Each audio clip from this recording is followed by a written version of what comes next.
जय ओम नमः सिद्धेभ्यः। ओंकारं बिंदु संयुक्तं नित्यं ध्यायन्ति योगिनः।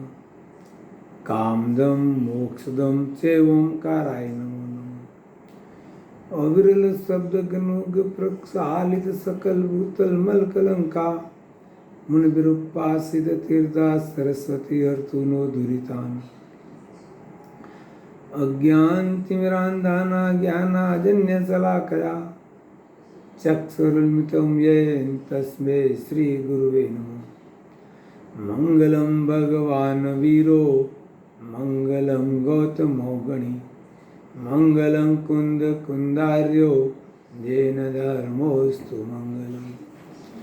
सर्वमङ्गलमाङ्गल्यं सर्वकल्याणकारकं प्रदानं सर्वधर्माणां जैनं जयतु शासनं जैनं जयतु शासनम्।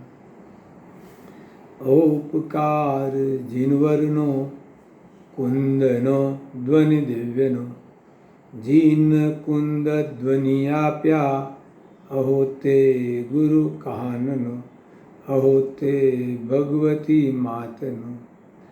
मंगलमय मंगल करण वीतराग विज्ञान नमो ताहि जाते वै अरहंतादिमान। करि मंगल करियो महा ग्रंथ करन को काज जाते मिले समाज सब पावे निज पद राज। बंधुओं, आज 10 लक्षण महापर्व का 6वां दिन यानी उत्तम संयम धर्म का दिन है। आचार्य भगवान संयम धर्म की परिभाषा किस प्रकार बताते हैं उस पर अपन चर्चा करेंगे कि आत्म स्वभाव की ज्ञान श्रद्धा पूर्वक शुभाशुभ इच्छाओं को रोककर आत्मा में एकाग्र होना सो परमार्थ उत्तम संयम धर्म है। देखिए कितनी बढ़िया बात आचार्य देव ने हमें बताई है कि आत्म स्वभाव को सच्चे श्रद्धान ज्ञान पूर्वक और सर्व प्रकार के शुभ अशुभ जो हमें परिणाम होते हैं उनको रोककर आत्म स्वरूप में एकाग्र होना उसे उत्तम संयम धर्म कहा जाता है। देखिए सब धर्मों में वो कथन अलग अलग आता है अलग अलग दिन की अपेक्षा से, परंतु हर एक धर्म का प्रयोजन वो आत्म स्वरूप में लीनता करना ही है। क्या कहा कि यानी घूम फिर करके आत्म स्वभाव में कैसे लीन हो उस पर फोकस है, वो करना है। उसको करने के लिए यानी आत्म स्वरूप में लीनता करने के लिए ये सब अलग अलग धर्मों का कथन किया गया है। आगे क्या फरमाते हैं कि और जब ऐसा वितरा भाव न हो सके तब सम्यक श्रद्धा ज्ञान पूर्वक अशुभ राग को छोड़कर सकाय के जीवों की रक्षा का जो शुभ राग होता है उसे व्यवहार से उत्तम संयम धर्म कहने में आता है। देखिए व्यवहार और निश्चय में दोनों को एक साथ दोनों का संबंध है। निश्चय धर्म है, वो आत्मा का स्वभाव है, और उसके साथ भूमिका अनुसार जो पवित्रता होती है बाहर में स्वभाव की, दया दान व्रत भक्ति पूजा वगैरह जो भी संयम के भाव हैं इस प्रकार के भाव होते हैं, ऐसा सहज दोनों के साथ नैमित्तिक संबंध है। जहाँ ऐसा उत्तम संयम धर्म होता है वहाँ ही व्यवहार में ऐसा संयम यानी व्रत करना, उपवास करना, अष्टानिका पर्युषण पर्व में उपवास करना, ध्यान करना, अनेक प्रकार की वस्तुओं के लिए संयम बरतना, शुद्ध का भोजन करना, खाने में विवेक करना, यानी ये सब जो विवेक पूर्वक जो क्रियाएं होती है वह शुभ भाव पूर्वक होती है, परंतु सम्यक दर्शन होने के बाद ही वह उसकी कीमत होती है। पूज्य गुरुदेव जी तो फरमाते थे कि सम्यक दर्शन रूपी एक अंक नहीं है, इसके अलावा बाहर में शुभ भाव की कितनी भी क्रियाएं करें परंतु उसकी कोई कीमत नहीं है। जब तक एक नहीं है तो उन वे सभी क्रियाएं शून्य समान हैं। तो यहाँ भी आचार्य देव फरमा रहे हैं कि देखिए, जिनका चित्त दयाद्र है, समितियों में प्रवर्तमान है, इंद्रिय विषयों का त्याग है, ऐसे मुनियों के संयम धर्म होता है। क्या कहा?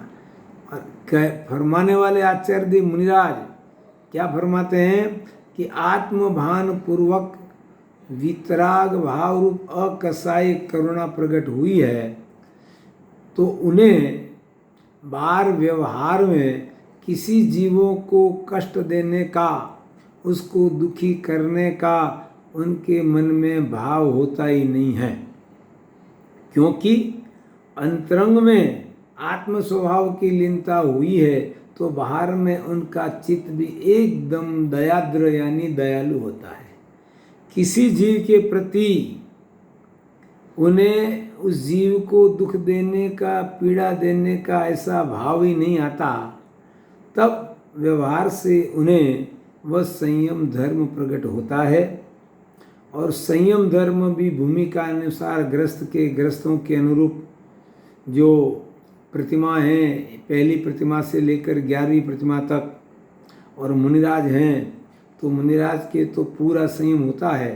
तो इस प्रकार यह संयम धर्म आत्मस्वरूप की आराधना का पर्व है।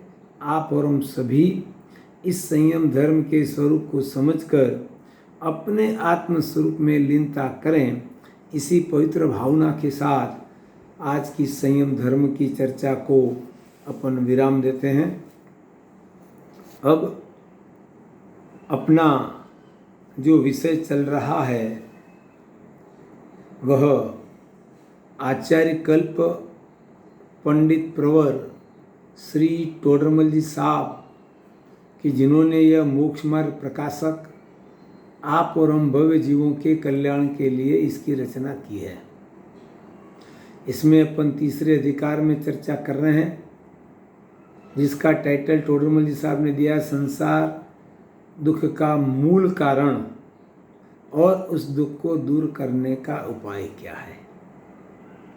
तो देखिए, हम इस संसार में दुखी हैं, उसका कारण बताया मिथ्या दर्शन, मिथ्या ज्ञान और मिथ्या चारित्र है, यानी विपरीत मान्यता, विपरीत ज्ञान और विपरीत आचरण वह हमारा इस संसार परिभ्रमण का मूल कारण है। तो उस मिथ्या दर्शन, ज्ञान, चारित्र के कारण हमारी प्रवृत्ति कैसे होती है, यानी हम सभी जीव सुख चाहते हैं, दुख से डरते हैं। हम ही नहीं, जीव मात्र, जिनागम में कहा गया जीव मात्र भी सुख चाहता है, दुख नहीं चाहता है। सभी जीव सुख चाहते हैं और कोई जीव दुख नहीं चाहता है, जो कि अपने 10 लक्षण धर्म की पूजा में कहा गया कि भूप कीड़ों में गया। वो भूप कीड़ों में गया वाली बात क्या है कि वह राजा था, राजा, और हुआ ये कि देखिए कि कोई भी जीव दुख नहीं चाहता है, सभी प्रकार की अनुकूल सामग्रियों को चाहता है। तब उस राजा ने कभी किन्हीं मुनिराज को आहारदान दिया और आहारदान देते देते मुनिराज कुछ विचार मग्न हो गए। तो राजा ने उस बात को नोट किया आर होने के पश्चात राजा ने पूछा कि प्रभु, आप कुछ विचार सोच में पड़ गए तो कुछ कहने लायक हो तो बताइए। तो मुनिराज ने कहा कि हे राजन, तेरे बारे में ही हमारा उपयोग चल रहा था। तो राजा ने कहा कि हमारे लायक हो तो बता दीजिए क्या है। तो उन्होंने कहा कि हे राजन, अब तेरी केवल 3 दिन का आयुष्य बाकी है। और तो पूछा कि तो मैं किस गति में जाऊंगा। तो मुनिराज ने कहा, तेरे पाखाना में ही तू कीड़ा बनेगा।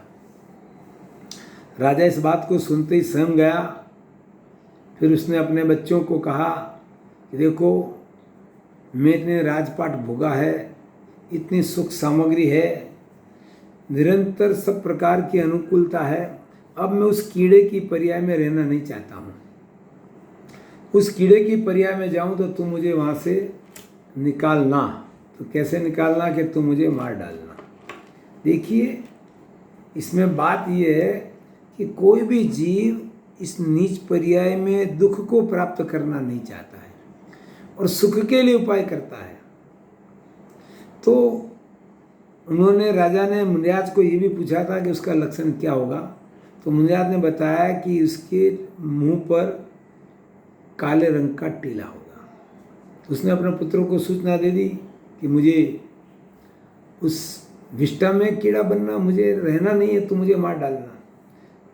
तो हुआ यही कि राजा की आयुष पूर्ण हो गई। और उसके बाद राजा की सूचना के अनुसार 1-2 दिन के बाद उन्होंने, बच्चों ने इस पाखाने में कीड़े को ढूंढा और वह जो काले रंग का मुंह पर निशान था, वो कीड़ा उनके पुत्रों को मिल गया। अब वे उस कीड़े को वहाँ से निकाल करके मारना चाहते थे, परंतु वह कीड़ा उस विष्टा में और अंदर खूंचता जाता है, अंदर न चला जाता है। क्योंकि ये जीव की प्रवृत्ति ऐसी है, मिथ्या दर्शन मोह के कारण के इस जीव को जो शरीर मिलता है ना, उस शरीर के प्रति ममत्व भाव हो जाता है। क्या कहा? देखो, राजा के बहू में उसने कहा कि मुझे इस कीड़े की पर्याय में नहीं रहना है, और कीड़े की पर्याय में जाने के बाद उसे याद पता ही नहीं है कि मैं राजा था।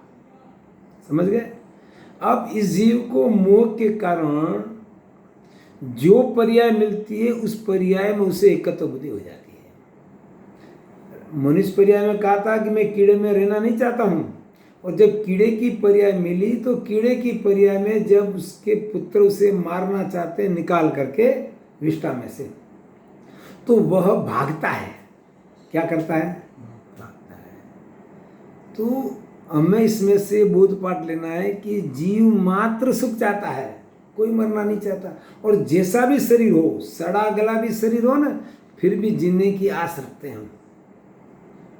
तो यहाँ तोरमली साहब हमें ये बात बता रहे हैं कि यह जीव नाना प्रकार के कष्टों को उठा करके वह धन उपार्जन करता है और उस धन को विषयों के अर्थ खो देता है। यहाँ तक कल हमारी चर्चा चली थी। तो क्या कहा था? नाना प्रकार के कष्ट उत्पन्न करते हैं, नाना प्रकार से कष्ट से धन उत्पन्न करते हैं। अब देखिए, धन उपार्जन करने में आपको, हम सभी को पता है, बिजनेस वाले बिजनेस करते हैं, कितना घंटा उसमें काम करते हैं। नौकरी वाले को तो 8 घंटे के बाद फ्री हो जाता है, पर हम तो व्यापारी हैं, तो हम तो 10-10, 12-12 घंटे, 14-14 घंटे तक व्यापार में काम करते हैं। और भूख तृषा सब सहन करते हैं कि नहीं? आप और हम सभी अधिकांश व्यापारी हैं। तो हमारा दुकान पे टिफ़िन आ गया है और ग्राहक आ गया है, तो उस खाने में ग्राहक की कमाने की लालच में खाने को साइड कर दिया और सुबह की शाम हो जाती है। क्या कहा? तो कितना भूख सहन की, तृषा सहन की, सर्दी गर्मी सहन की।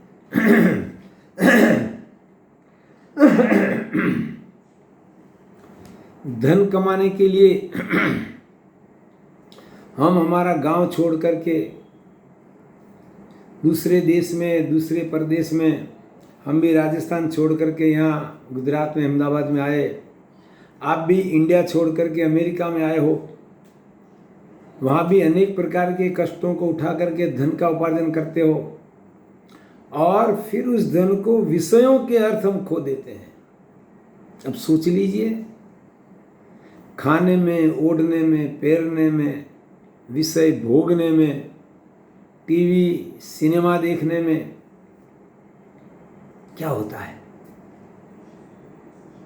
कि हमारी वृत्ति उन विषयों में सुख ढूंढते हैं, और यदि उसमें विषयों नहीं मिले तो हमें आकुलता होती है, यानी जिसे टोरमल साहब पीड़ा कहते हैं कि विषयों की पीड़ा नहीं हो तो वह दूसरे विषयों को क्यों ढूंढता है।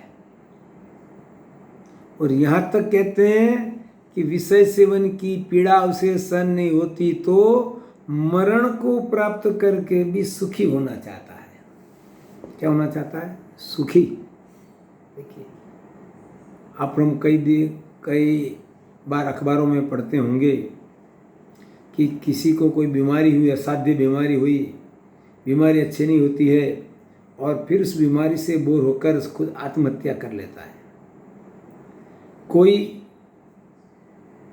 उसकी कोई पोल खुल जाए, गलत कार्य किया है, किसी प्रकार के कोई अनेक प्रकार के कौभांड किए हैं और पता लग जाए तो सोचता है कि मुंह कैसे दिखाऊं, तो वह आत्महत्या कर लेता है किसी प्रकार से। नदी में कूद पड़ता है, रेल के आगे मर जाता है, विष खा लेते हैं।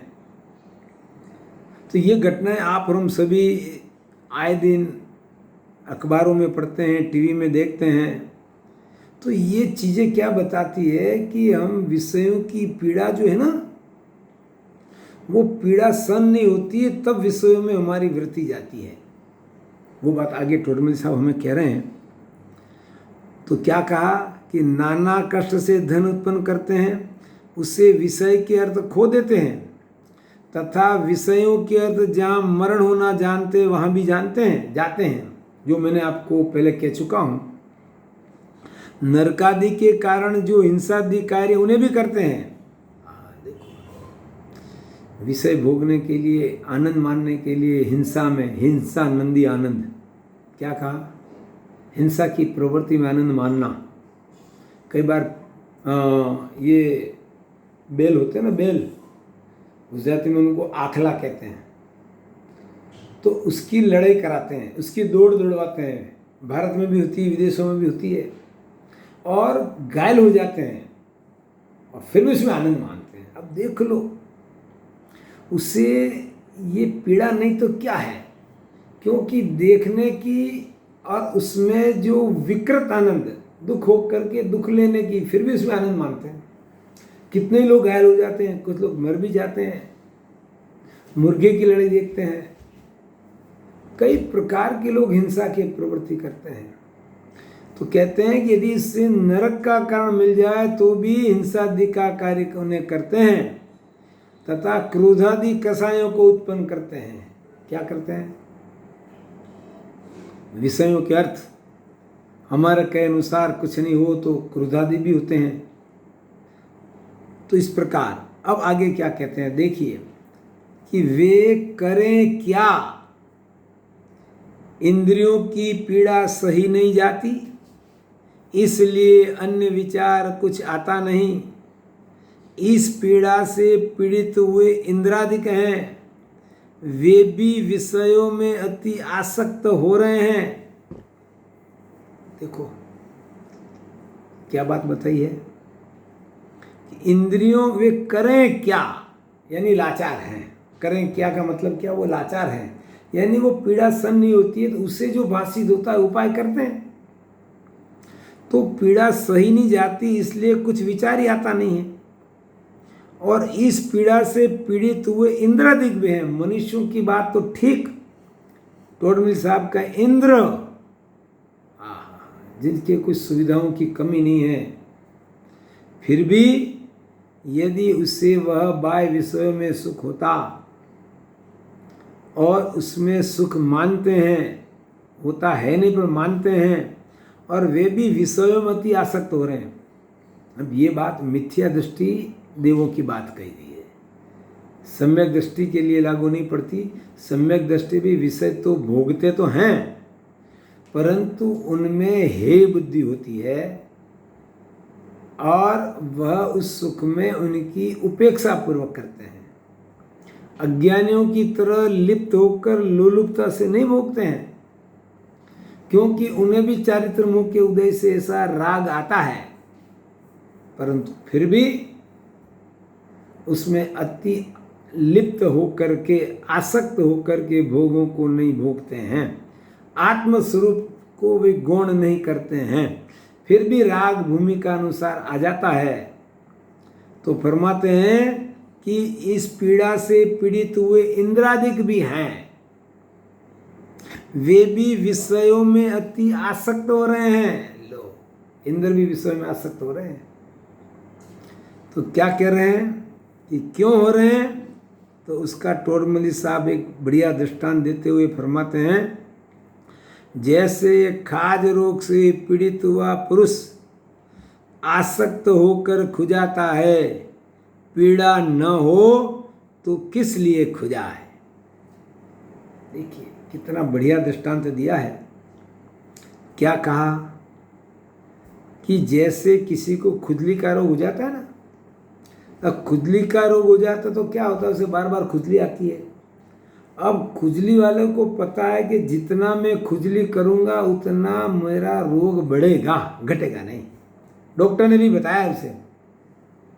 परंतु होता क्या है कि जब खुजली चलती है तो खुजाए बिना रह नहीं सकता है, और पता है कि खुजाने से ये मेरा खाज का रोग बढ़ने वाला है, फिर भी इसको रोक नहीं सकते। इसको क्या कहेंगे? वह पीड़ा नहीं तो क्या, कहा ना, वे करें क्या, पीड़ा सही नहीं जाती, इसलिए आसक्त होकर के खुजाता है। इसी प्रकार आप और हम सभी भी 5 इंद्रियों की जो पीड़ा होती है, वह जब हमसे सहन नहीं होती है तब उन विषयों में आसक्त होकर के हम भोगते हैं। क्या कहा? उन विषयों को हम भोगते हैं। तो कहते हैं यदि पीड़ा नहीं हो तो वह खुजली का रोगी क्यों खाज करेगा। तो यह इस दृष्टांत से हमें बोध लेना चाहिए कि हमें भी विषयों को भोगने में जो पीड़ा होती है उसमें आसक्त होते हैं, वह भी पीड़ा नहीं होती तो विषयों में आसक्त क्यों होते। कभी खाने में, कभी ओढ़ने में, कभी पहनने में, कभी सुगंधी पदार्थ लगाने में, कभी संगीत सुनने में, कभी संगीत देखने में। देखिए कई बार तो जीव बिना प्रयोजन अनेक प्रकार के पापों को अपने सिर पे ले लेता है, बहुत पाप बांधता है, जिससे जिनागम में अनर्थ दंड का पाप कहा गया है। मतलब जैसे कि हमें जो व्यापार है उसमें आवश्यक और हिंसा होती है, क्योंकि जरूरी हम हिंसा का व्यापार नहीं करेंगे तो क्या करेंगे। ग्रह का महिलाएं काम करती है तो ग्रह का आरंभ समारंभ करती है तो उसमें भी हिंसा होती है, परंतु वह उसके बिना गृहस्थ को चलता नहीं इसलिए करते हैं। परंतु व्यर्थ के जैसे खेल कूद होते हैं, क्रिकेट का मैच हो, फुटबॉल का मैच हो, जीवों को ये बैल की लड़ाई हो, क्या कहा, वृषभ की लड़ाई, मुर्गे की लड़ाई हो, तो ये व्यर्थ की लड़ाई, इसमें आना जाना कुछ नहीं है। आप देखिए, और फिर भी ये जीव कितना पाप बनता है। शास्त्रों में कहा कि अनर्थ दंड का पाप पोटले यानी ढगला बंद ढेर सारा पाप बांध देता है, क्यों उसमें आना जाना कुछ। आप भी सोचिए, क्रिकेट खेलने वाले, फुटबॉल खेलने वाले, वे खेलते हैं तो पैसा किसको मिलता है, उसमें से वे जीतते हैं तो कुछ पैसा आपको देते हैं। क्या वे अपने लिए कुछ अपनी भलाई का काम करते हैं? वे तो अपनी जेबें भरते हैं। देखिए, और हम देखने वालों को हमें क्या मिलने वाला है, कुछ नहीं। फिर भी हार जाते हैं तो देखते हैं कई बार लोग टीवी को फोड़ देते हैं, हमारे देश की पार्टी हार गई तो टीवी फोड़ देते हैं, और जीत जाते हैं तो पटाखे फोड़ते हैं, और पटाखे फोड़ने में भी हिंसा है, जैन दर्शन तो ये कहता है।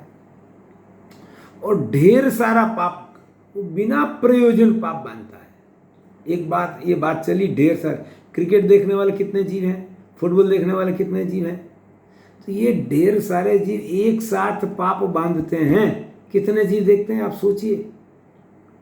क्रिकेट की मैच एक तो स्टेडियम में होते हैं हजारों, 10, 20, 50,000, 60,000, लाख। वो टीवी में देखने वाले इंडिया दुनिया भर में कितने लोग होंगे, लाखों नहीं करोड़ों की संख्या में। अब देखो जब हार जाते हैं तो उनके परिणाम में कितनी कलुषितता होती है। लेना देना कुछ नहीं, आना जाना कुछ नहीं, जीते तो उन्हें रुपये मिलते हैं, हार जाए तो भी उन्हें रुपये मिलते हैं, वे जीत जाए तो हमें कुछ देते नहीं, वे हार जाते तो हमारा कुछ जाता नहीं। फिर भी इतने सारे लोग एक साथ कितने कर्मों को बांधते हैं बिना प्रयोजन का। ये भी एक प्रकार का विषयों का आनंद मानते हैं ना, उसमें सुख मिलता है, ऐसा मान की प्रवृत्ति करते हैं ना। और इतने सारे जी एक साथ पाप बांधते हैं, तो ये जी एक साथ जिस गति का बंद किया एक साथ उस गति में जाते हैं। जैसे हम पिक्चर देखते हैं, टीवी में मूवी देखते हैं, तो कोई किसी को मार रहा है, पीट रहा है, तो हम कहते और पीट और पीट और पीट, उसको मारे, अच्छा अच्छा, अरे भाई हमें लेना नहीं देना नहीं, और हम कितना कर्म बांध लेते हैं।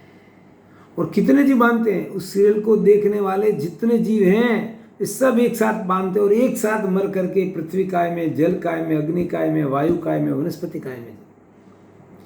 मुझे भी इस चीज़ का एक बार मुझे प्रश्न हुआ था, जब बारिश होती है तो एक साथ जब हरियाली हो जाती, एक साथ हरियाली घास फूस उगर के कितने जीव उसमें एक साथ उत्पन्न हो जाते हैं। तो मुझे प्रश्न होता था, ये जीव एक साथ कैसे जन्म लेते हैं? इतने जीव, इन्होंने ऐसा क्या कर्म बांधा है कि बरसात होते ही सारी पृथ्वी पर हरियाली हरियाली हरियाली हो जाती है। वो तो वनस्पति काय के जीव है कि नहीं, एक साथ कैसे होते हैं? तो इस चीज़ का विचार करने पर मुझे ये उत्तर मिला, जब टीवी की सीरियल देखने के लिए करोड़ों लोग देखते हैं तो एक साथ कर्म बांधते हैं, एक साथ उनका वहाँ जन्म होता है। देखो विषयों में सुख मान रखा है।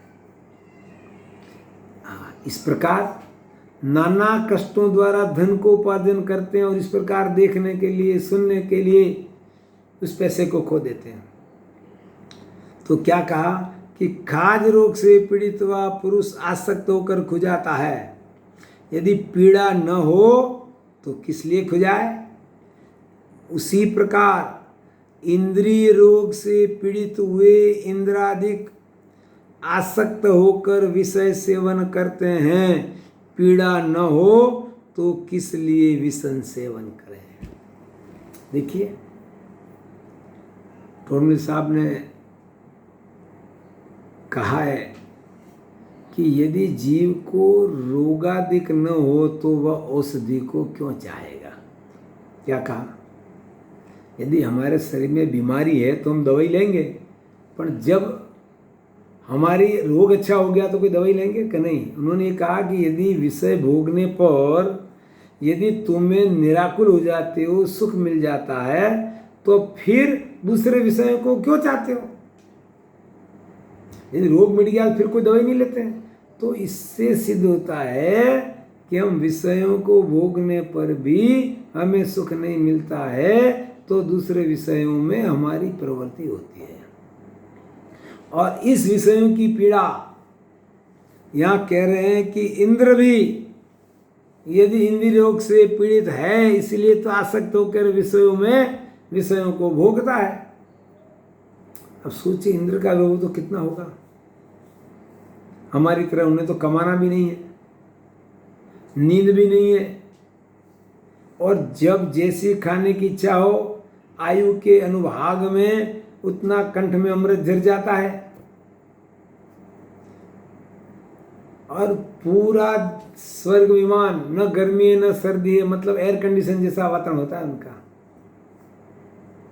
फिर भी विषय में आसक्त रहते हैं और उनकी आयुष सागरोपम की आयुष कहीं इन विषयों में पूरी हो जाती है, पता ही नहीं लगता है। और जब 6 महीना शेष रहता है और माला मुरझाने लगती है, तब मिथ्या दृष्टि अज्ञानी जीव ये हाय हाय विलप करके वह एक केंद्रीय पर्याय में जाते हैं। क्यों? कह रहे मुझे विभव मिले, अब मुझे अगली पर्याय में मिलेंगे या नहीं। उसके विरह में 6 महीना तक दुखी होकर के जब देह छूटती है तो एक केंद्रीय पर्याय में चले जाते हैं। ये विषयों की कितनी लोलुपता है, कितनी विषयों को भोगने की ललक है यार।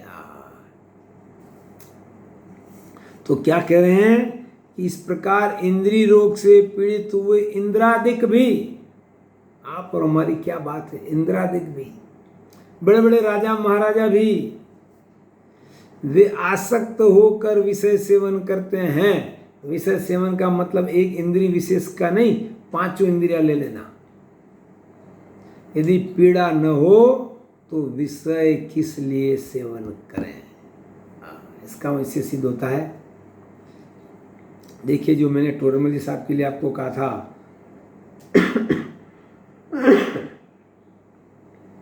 कि टोडरमल साहब एक मनोवैज्ञानिक हैं। ये हमारी मन में चलने वाली जो इच्छाएं हैं, विचार है, उनको उन्होंने अच्छी तरह से पढ़ लिया है, फिर उसका विश्लेषण कर रहे हैं। अब देखिए, अब आगे क्या फरमाते हैं। इस प्रकार ज्ञानावरण दर्शनावरण के क्षयोपशम से हुआ इंद्रिय जनित ज्ञान है, वह मिथ्या दर्शनादिक के निमित्त से इच्छा सहित होकर दुख का कारण हुआ है। ये उसका क्या कहते हैं, जोड़, गुजराती में सरवाला कहते हैं, हिंदी में जो गणित के सवाल होते हैं ना, लास्ट में उसका जवाब क्या होता है, वो जवाब बता रहे हैं। क्या कहा, जो वर्णन किया है ना संसार दुख और उसका मूल कारण, उसका ये टोडरमल साहब सार बता रहे हैं। इस प्रकार ज्ञानावरण दर्शनावरण के क्षोभसम से हुआ इंद्रिय जनित जो ज्ञान है, वह इंद्रिय जनित क्या ज्ञान, हम उसका उपयोग किस में करते हैं, तो टोडरमल साहब फरमा रहे हैं कि मिथ्या दर्शनादिक के निमित्त से इच्छा सहित होकर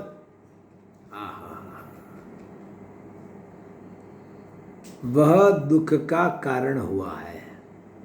देखिए, अज्ञानी जन हैं हम, तो जो ज्ञानावरण दर्शनावरण के उदय से जो ज्ञान का क्षोभसम हुआ है, सम्यक दृष्टि धर्मात्मा जन तो उसको अपने आत्महित में लगा देते हैं, विषयों से वे अलिप्त रहते हैं, निरंतर आत्महित की भावना करते हैं। जब तक उन्हें आत्मा न मिले तब तक उन्हें चैन नहीं पड़ता है। तो यहाँ भी आचार्य कहते हैं, आप और हमें उपदेश दे रहे हैं कि भाई, यह मिथ्या दर्शनादिक के निमित्त से इच्छा सहित होकर यह दुख का कारण हुआ है। यानी दुख का कारण ये तो मिथ्या दर्शन ज्ञान और मिथ्या आचरण और उसके निमित्त से जो इच्छाएं उत्पन्न होती है ना, मोह जनित इच्छाएं कहा जो, तो ये इच्छाएं दुख का कारण हुआ है। इसलिए भगवान उमा स्वामी ने तत्व सूत्र में कहा, इच्छा निरोधस तपः। क्या कहा, इच्छा का अभाव होना उसका नाम तप, यानी वो करने जैसा है। तो इस प्रकार अब आगे क्या फरमाते हैं, देखिए कि अब हम और क्या उपाय करते हैं। देखिए कि अब इस दुख के दूर होने का उपाय यह जीव क्या करता है, सो कहते हैं। और भी हम उपाय क्या क्या करते हैं, वो एक तो बता दिया, हम ये 5 इंद्रिय के विषयों में रचे पचे रहते हैं। अब उसी के अनुसंधान में अब हम और प्रवृत्ति विशेष क्या करते हैं। देखिए कि इंद्रियों से विषयों का ग्रहण होने पर मेरी इच्छा पूर्ण होगी, ऐसा जानकर प्रथम तो नाना प्रकार के भोजनादिकों से इंद्रियों को प्रबल करता है। देखो क्या करते हैं हम कि इंद्रियों से विषय को ग्रहण करेंगे, पांचों इंद्रियों के माध्यम से इंद्रिय द्वारा करेंगे ना। सुगंधी पदार्थ की सुगंध लेना है तो नाक की आवश्यकता पड़ती है, सिनेमा देखना, नाच गान देखना है तो आँखों से, और कुछ देखना है मौज शौक के लिए तो एंटरटेनमेंट जिसे कहते हैं आजकल, वह आँखों के द्वारा देखते हैं, कानों के द्वारा सुनते हैं, और नाना प्रकार के व्यंजन बना करके उनको भोगते हैं। जब तो फरमाते हैं जब ये विषयों की लालसा तीव्र होती है तो जिस प्रकार से उस विषयों की इच्छा को पूरी करने के लिए यहाँ तक कि चोरी चकारी भी कर लेते हैं। देखिए आप, जिनागम में 7 प्रकार के व्यसन का जो त्याग कहा गया ना, वो त्याग में भी ये कहा है कि जीव एक गलत संगति में लग जाता है तो उस संगति लेके दूसरे अनेक प्रकार के पाप करता है। क्या करता है? जैसे कि परस्त्री सेवन की, वेश्या सेवन की, तो उस परस्त्री सेवन और वेश्या सेवन के लिए अपनी कमाई हुई कमाई उनको दे देता है। जो नाना कष्टों से धन को उपार्जन किया था उस विषयों के लिए खो देता है। सोच विचार नहीं है। तो ये अनेक प्रकार से जो धन किया था वह भोगों को भोगने के लिए उन रुपयों को उसमें लगा देता है। देखो, तो वे सोचता है कि इससे इंद्रियों से विषयों का ग्रहण होने पर मेरी इच्छा पूरी होगी, तो ऐसा जानकर प्रथम तो नाना प्रकार से भोजनादिकों से इंद्रियों को प्रबल करता है। क्या करता है? अनेक प्रकार के कष्ट सहता है। धन का उपार्जन किया है और वह इंद्रियों को प्रबल करने के लिए अनेक प्रकार के उपाय करता है। देखिए, मनुष्य जन्म जो मिला है हमें, उस मनुष्य जन्म को हम केवल विषयों के लिए खो देते हैं।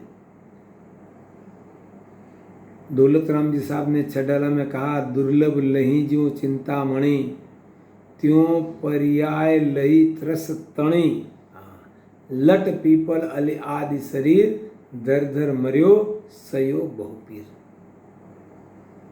देखिए, इस आत्मा को नहीं जानने के कारण ही यह हमारे इस संसार में अनंत अनंत भव हो रहे हैं, और इन भव का अभाव करने के लिए इस दुस्सम काल में हमें परम कृपालु पूज्य गुरुदेव श्री का जो हमें संयोग मिला, उनकी जो दिव्य वाणी मिली, वह दिव्य वाणी हमारे भव का अभाव करने में वह एक प्रबल निमित्त है। आप और हम सभी भी या तो क्रियाकांड में रचे पचे थे या फिर पाप की प्रवृत्ति में रचे पचे रहते थे। आत्मा क्या है, आत्मा का स्वरूप क्या है, मैं कौन हूँ, मेरा क्या स्वरूप है, इसका कोई विचार नहीं था। निरंतर विषयों में रचे पचे रहते थे। परंतु परम कृपालु पूज्य गुरुदेव श्री ने हमें वितराग का सत्य मार्ग में बताया कि भाई तुम्हें कल्याण करना है तो ये विषयों की जो पीड़ा है उस तरफ लक्ष्य है, उसको छोड़ो। ये विषय कैसे हैं? सहद लपेटी तलवार के समान है। ये दृष्टांत है शास्त्रों में। क्या कहा?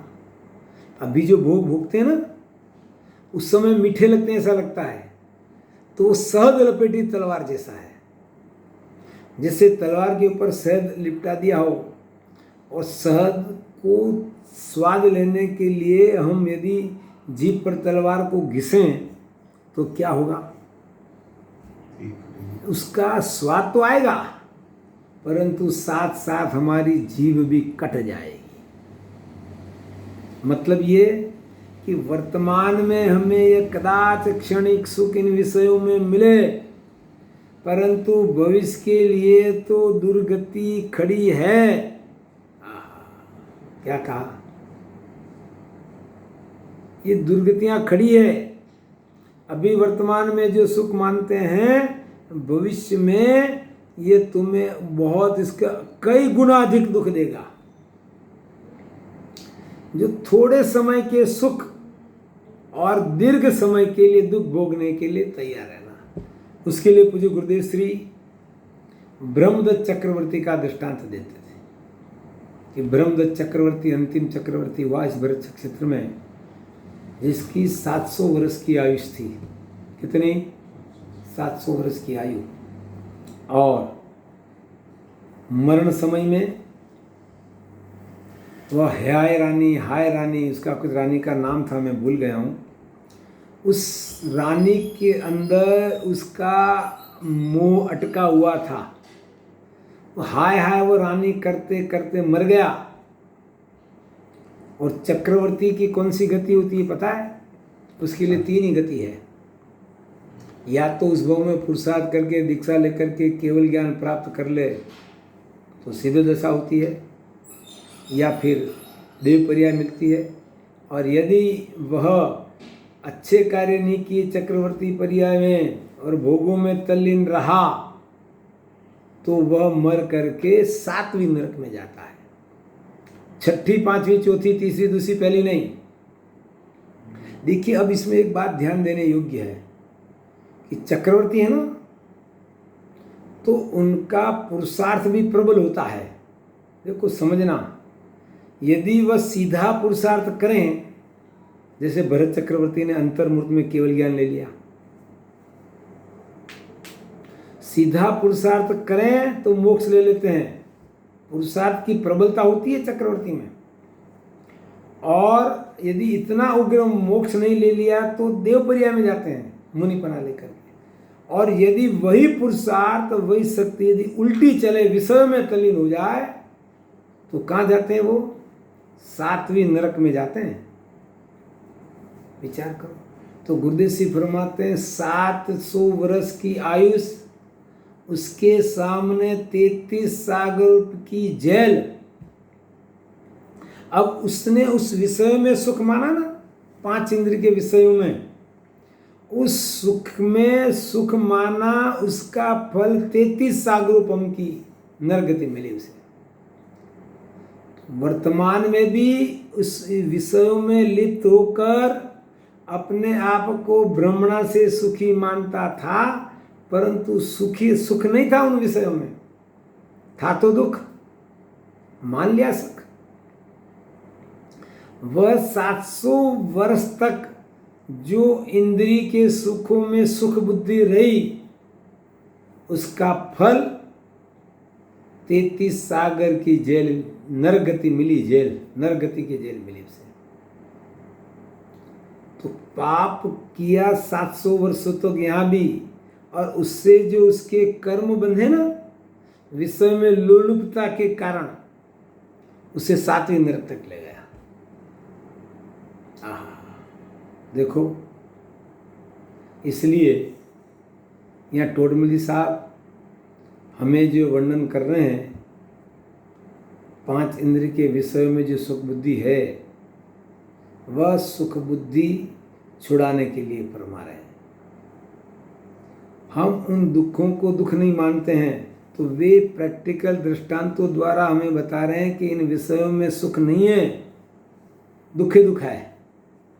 यदि तुम अपना आत्मकल्याण चाहते हो तो टोडरमल जी साहब कहते हैं कि तुम विचार करो कि मैं कौन हूँ, कहाँ से आया हूँ, कहाँ मुझे जाना है, इस संसार में चित्र विचित्रताएं क्यों हैं। 2 बच्चे एक साथ जन्म लेते हैं, तो एक करोड़पति के यहाँ जन्म लेता है, एक दर दर के भिखारी के यहाँ जन्म लेता है। ऐसा अंतर क्यों? और सभी के जगत में सभी जीवों की समस्याएं अलग अलग होती है, क्योंकि जीवों के भाव अलग अलग है ना, तो कर्म अलग अलग बनते हैं और उदय भी अलग अलग आते हैं सबके। नाना जीवा नाना कम्मा नाना भावा, कि जीव नाना नाना प्रकार के जगत में जीव हैं और नाना नाना प्रकार के भाव हैं, और नाना नाना प्रकार के भावों को करते हैं तो नाना प्रकार के दुखों को भोगते हैं। तो टोडरमल साहब हमें जो यहाँ एक कह रहे हैं, उपदेश दे रहे हैं, उसका मूल प्रयोजन यह है कि हमारे इन विषयों में जो सुख बुद्धि है उसको एक भोग के लिए तो छोड़ दो। श्रीमद् राजचंद्र जी कहते हैं, एक बात याद आई कि हे जीव, तेने अनंत भव तो इस शरीर के लिए बिगाड़े हैं, एक भव तू आत्मा के लिए समर्पित कर दे, जा तुझे भव का अभाव हो जाएगा। और एक जगह ऐसा कहते हैं कि तू इन मैं कह रहा हूँ इस उपदेश को ग्रहण कर, तुझे मोक्ष मिल जाएगा, यदि नहीं मिले तो मेरे पास से ले जाना। कितनी बढ़िया बात की है। तो समय हो चुका है, आप और हम सभी आज के इस उत्तम संयम धर्म के दिन आत्मा का जो सहज स्वभाव ज्ञाता दृष्टा है, उस ज्ञाता दृष्टापने को प्रकट करें, स्वस्वरूप में लीनता करें और पूरे जगत से दृष्टि हटा दें, और मेरा आत्मा जो सहज ज्ञाता दृष्टा है उसमें लीन हो जाएं, उसमें जम जाएं। इसी पवित्र भावना के साथ आज की चर्चा को अपन विराम कर देते हैं। ओम नमः सिद्धेभ्यः।